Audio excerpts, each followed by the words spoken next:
కొందరు చాలా కష్టపడతారు, కానీ వాళ్ళ జీవితంలో కష్టానికి తగిన ప్రతిఫలాన్ని అనుభవించలేరు. కారణం, ముందు చేయాల్సిన పని వెనక చేయాల్సిన పని ముందు చేస్తూ ఉంటారు. దీన్ని దేంతో పోల్చవచ్చు అంటే, పెరుగు వేసుకొని ముందు భోజనం చేస్తాను, తర్వాత కూర వేసుకొని భోజనం చేస్తాను అంటే అది ఎట్లా ఉంటుందో, మొదట చేయాల్సిన పని వెనుక చేయాల్సిన పని ముందు చేయటం అట్లా ఉంటుంది. పైన ప్యాంట్ వేసుకుంటాను, కాళ్ళకి చొక్కా వేసుకుంటాను అంటే అది ఎంత వ్యతిరేకమైన పనో బుద్ధిహీనతో. మొదట నాకు ఇష్టమైన పనులన్నీ చేసుకుంటాను, తరువాత వాక్యాన్ని ధ్యానిస్తాను అంటే అది కూడా అంత బుద్ధిహీనతే. అందుకే చాలా మంది జీవితాల్లో అపజయాన్ని చూస్తూ ఉంటారు పిల్లలు. మన జీవితంలో తగిన సమయంలో కష్టానికి ఫలితాన్ని అనుభవించకపోతే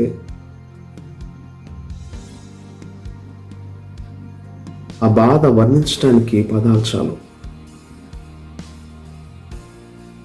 వాక్యం సెలవిస్తుంది,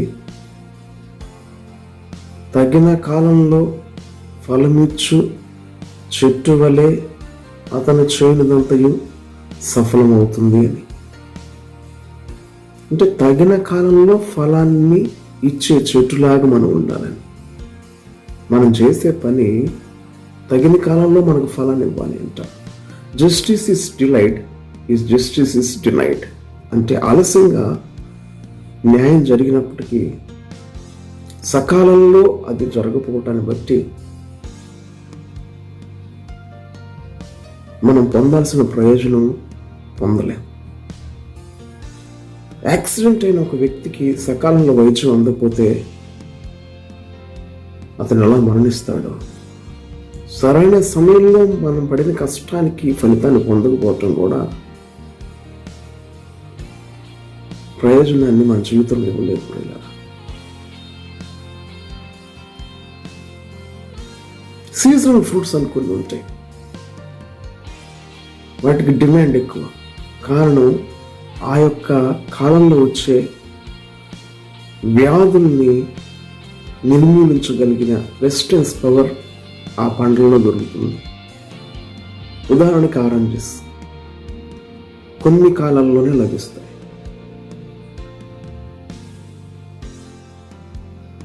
ఆ రీతిగా అంటే కాలము, తగిన కాలము, ఏ కాలంలో మనం ఫలితాన్ని అనుభవిస్తే సంతోషంగా ఉంటామో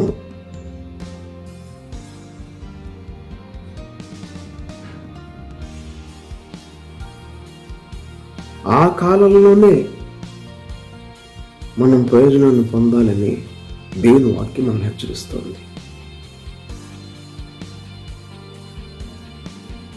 వాక్యం ధ్యానించేవాడు తగిన కాలంలో ఫలమిచ్చే చెట్టు వలె నీటి కారవల్ల ఎవర వద్ద నాటబడిన వాళ్ళగా ఉంటాడని 1వ కీర్తనలో రాయబడి ఉంది. అంటే వాక్యం ధ్యానించడం ద్వారా, అంటే వాక్యాన్ని ధ్యానించడానికి ప్రథమ స్థానం ఇవ్వటం ద్వారా మన జీవితంలో మనం చేసే ప్రతిదీ కూడా సఫలపరుచుకుంటామని పరిశుద్ధ గ్రంథంలో బైబిల్ తెలియజేస్తుంది. వాక్యం ధ్యానించడానికి కూడా సిద్ధపాటు అవసరం. ఆనందించుచు ధ్యానించువాడు ధన్యుడు అన్నాడు, ధ్యానించువాడు అనలేదు. అంటే ధ్యానానికి ఆనందానికి ముడిపెట్టారు. ఆనందం లేకుండా వాక్యం ధ్యానిస్తే ఏకాగ్రత నిలపలేం కాబట్టి, వెచ్చించవలసినంత సమయం దానికోసం స్పెండ్ చేయలేం కాబట్టి ఫలితం పొందటంలో విఫలమయ్యే అవకాశాలు ఉన్నాయి.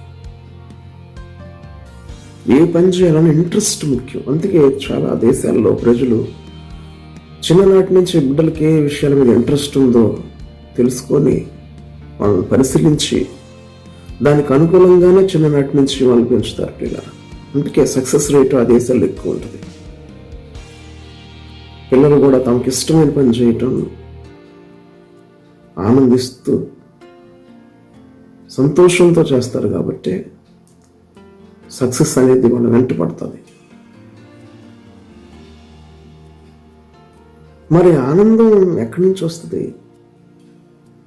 వాక్యాన్ని ధ్యానించడానికి ఇంట్రెస్ట్ ఎక్కడ వస్తుంది అంటే, చిన్నపిల్లలకి సెలవులు ప్రకటిస్తే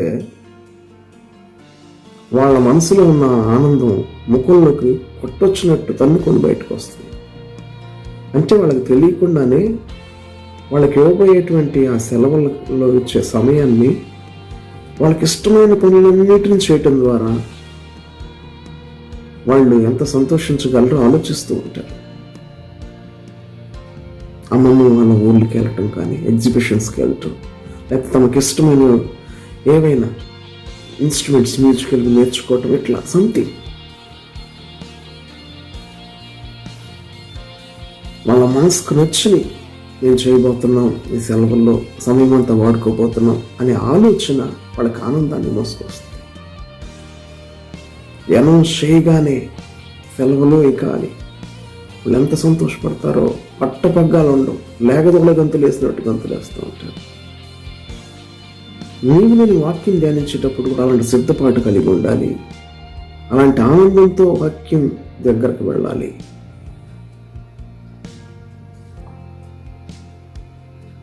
ఇదిగో నేను వాక్యం ధ్యానించబోతున్నాను,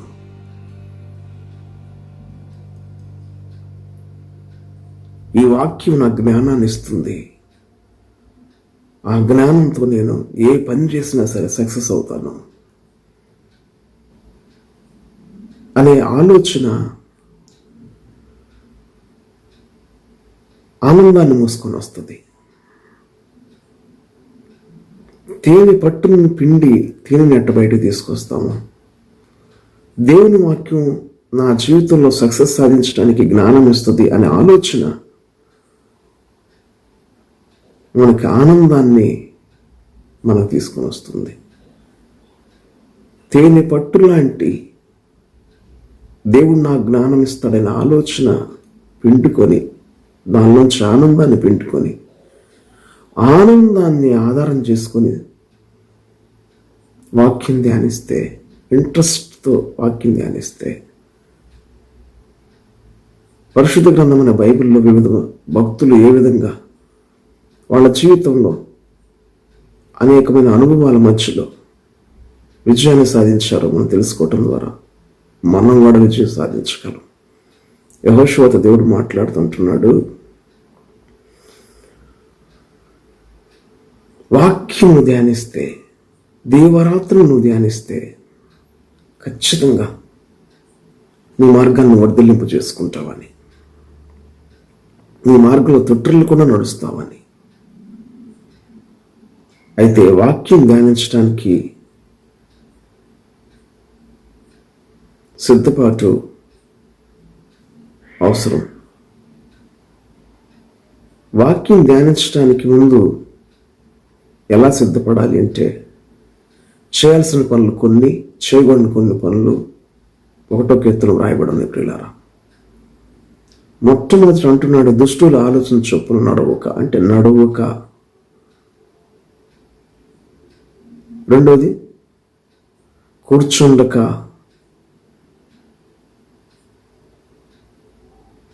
నిలువక అంటున్నాడు. దుష్టుల ఆలోచన చొప్పున మనం నడవకూడదు. కారణం,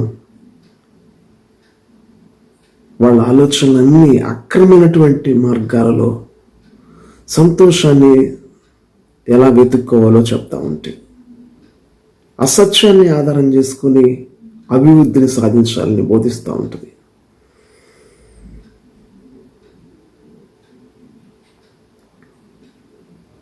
కాబట్టి మనిషికి నిజంగా ఆస్తి ఏంటంటే భూములు, ఇళ్ళు, ధనం కాదు. కానీ నిజమైనటువంటి ఆస్తి మనిషికి ఏంటంటే ఆలోచనే. ఆలోచనలు మంచిగా ఉంటే సంతోషిస్తాం, ఆలోచనలు చెడుగా ఉంటే బాధపడుతూ ఉంటాం. ఆలోచనలు మంచిగా ఉంటే ఆరోగ్యంగా ఉంటాం, ఆలోచనలు చెడుగా ఉంటే ఎముకల్లో కూడా ఏమవుతుంది, సత్తు తగ్గిపోయింది. చెడు ఆలోచనలు ఎముకలకు కూడా కుళ్ళు తీసుకొస్తాయి, రక్తంలో మార్పులు వస్తాయి, బీపీలు, షుగర్లు పెరిగిపోతాయి. ఇంటర్నల్గా అంతరంగాల్లో టెన్షన్ పడతా బ్రతుకుతూ ఉంటారు. సాధించాలి అనుకోవటాన్ని తప్పు మార్గం ఎంచుకున్న వ్యక్తి సాధించిన తర్వాత ఒకళ్ళు దొరికిపోతామేమోనని వాడు సంపాదించుకుని కూడా సుఖంగా అనుభవించలేడు. అక్రమ మార్గంలో చేసినటువంటి తప్పుడు పనులను బట్టి ఆ దోషం వెంటబడుతూనే ఉంటుంది. దుష్టుల చొప్పున నడవద్దు అంటున్నాడు, పాపుల మార్గం నిలవద్దు అంటున్నాడు. దురాశ అంటే చెడ్డ ఆశ గర్భాన్ని ధరించి పాపాన్ని కంటే పాపం పరిపక్వమై మరణానికి ఉంటుంది. అంటే పాపం చేస్తే మరణం వస్తుంది. కనుక పాపుల మార్గం నిలబడొద్దు అని వాక్యం హెచ్చరిస్తుంది. అపహాసకులు కూర్చున్న చోటను కూర్చోవద్దు అని వాక్యం సెలవిస్తోంది.